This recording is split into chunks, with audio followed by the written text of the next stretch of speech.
With a spot in the semifinals on the line, here are your categories in the Jeopardy round. On the Roman calendar, February 13th was these of February, not quite as well known as the ones of March. Ben. What's Ides? Yes. Ben. What's cherry pie? That's correct. Ben. What's Friday Night Lights? Right. St. Norbert College professor Ben Chan returns to Jeopardy tomorrow. He's competing in the game show's second annual Invitational Tournament, and he joins us now in the studio with more this morning. Can you tell that I'm just fan? I'm a big fan of you on Jeopardy, Ben, but I love how you were watching that clip of yourself and you're like, I haven't seen that. Yeah, I haven't seen any of the show since that episode taped. And one of the things contestants talk about is kind of black out up there. Oh, yeah. You might remember some things you got wrong, but you almost never remember any of the clues you got right. So I have no memory of those clues. I'm so happy we were able to refresh them and bring them back for you. You're going to be able to watch Ben on Wednesday. That's already tomorrow. Yeah. So let's first talk about, you are among 27 returning champs competing, and what is it like though to be back? You've been there, you've done it, but now to be back again. Yeah, it's always a little different. I mean, I was joking with my wife, I've taped basically in January or February the past 3 years. So it's like, oh, it's time to go for my winter vacation in Los Angeles and play some Jeopardy. But every time's been different, regular season, then Tournament of Champions, and now this Invitational Tournament. It's really a multi-generational event. So the folks I'll be playing tomorrow, one was a college champion in 1996, wow. And one was a teen champion about 6 years ago. So that was cool to play with people who are in different stages of their kind of Jeopardy journey. Yeah, we were just seeing video from a watch party from your last time on there. It's going to be airing tomorrow, and you're also going to have another watch party, right? Yeah, so I think that clip was from Zambaldi.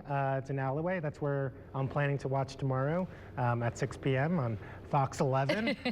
So hope if people are around in the area and wanting to watch with the crowd, you're more than welcome to join us at Zambaldi.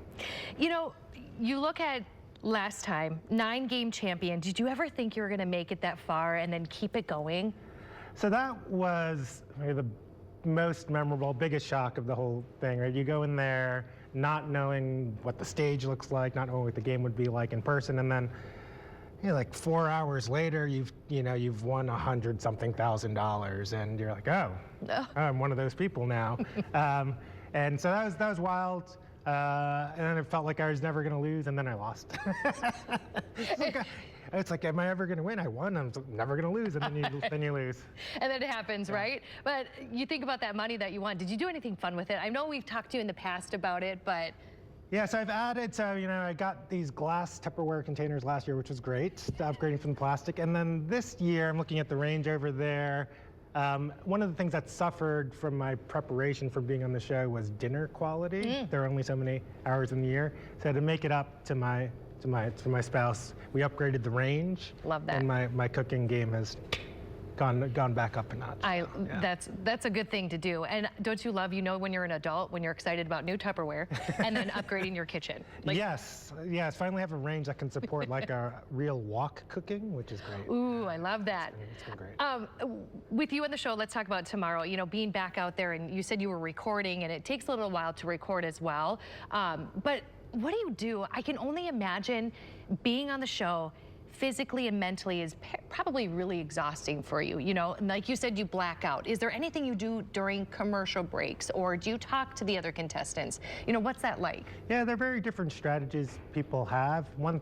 Some contestants just sit in the corner and try to conserve all of their social energy. Actually, a lot of us are introverts, I think, so we really want to talk to the other contestants because we have so much in common, but then we realize, we're going to be on national TV.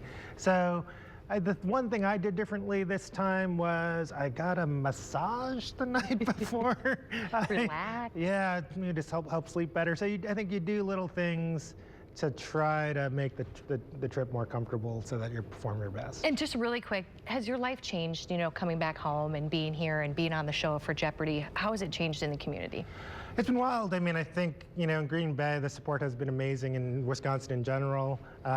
So, if I go out grocery shopping, especially in the middle of the day, I found if I go grocery shopping in the middle of the day, that's exactly when most of the most hardcore Jeopardy viewers there? are grocery shopping. So if I want a little like ego boost and like, hey, there's Ben Chan, I'll just go to Woodman's in the middle of the day, and surely somebody will recognize me. I love that. We'll go to Zambaldi's tomorrow in Alloway and cheer on Ben Chan. You can watch Jeopardy at 6 weeknights right here on Fox 11.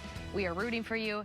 Thank you so much for being with us this morning, Ben. Thanks for having me. And you can go to our website, obviously, to watch more and learn more. And stay with us. Good Day, Wisconsin. We'll be right back.